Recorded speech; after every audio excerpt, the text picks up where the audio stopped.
Supreme court న్యాయమూర్తి ఒక కీలక వ్యాఖ్య చేశారు. అందులో ఒక విచిత్రం ఉంది. ఏంటయ్యా వ్యాఖ్య అంటే, మా ఏరియా నేను కేరళలో 2 హోటల్స్ చూస్తాను. ఒకటి వెజిటేరియన్ హోటల్, ఒకటి నాన్ వెజ్ హోటల్.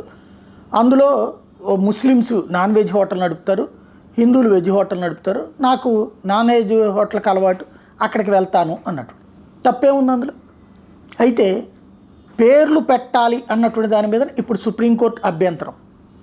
ఏ ఆహారం ఉంటుందో బోర్డు మీద రాయాలి కానీ పేరు పెట్టద్దు అన్నట్టు. ఎందుకు పెట్టకూడదు అన్నటువంటి ఇక్కడ ప్రశ్న. రాజ్యాంగంలో ఏమన్నా రాశారా? నెంబర్ 1. రెండవది, ఆయనకి నాన్ వెజ్ ఇష్టం కాబట్టి అది, వెజ్ ఇష్టం వచ్చినటువంటి వాళ్ళు వెజ్ హోటల్ దగ్గరికి వెళ్తారు. ఇంకోటి, పేరు పెట్టడం వలన ఏమిటి సమాజానికి ప్రమాదం? పేరు పెట్టినందువలన ఆ హోటల్ యజమాని పేరు తెలిస్తే ఏంటి? దాన్ని ఎందుకు దాయాలి? ఎవరి కోసం దాయాలి? రోహింగ్యాలు ఈ దేశంలోకి వస్తుంటే వాళ్ళని మాత్రం మనం తిప్పి పంపించద్దు, బంగ్లాదేశీలు ఈ దేశంలోకి వస్తే వాళ్ళని పంపించద్దు. అట్లాగే ఎవరి వ్యాపార సంస్థ మీద వాళ్ళ పేరు పెట్టద్దు, తప్పుడు పేర్లు పెట్టినా పర్వాలేదంటే ఇంకెక్కడికి పోవాలా? ఏం చేయాలి మనం? భారతదేశానికి రక్షణకు సంబంధించినటువంటి వ్యవస్థలా లేకపోతే ఏంటనేది అర్థం కాదు.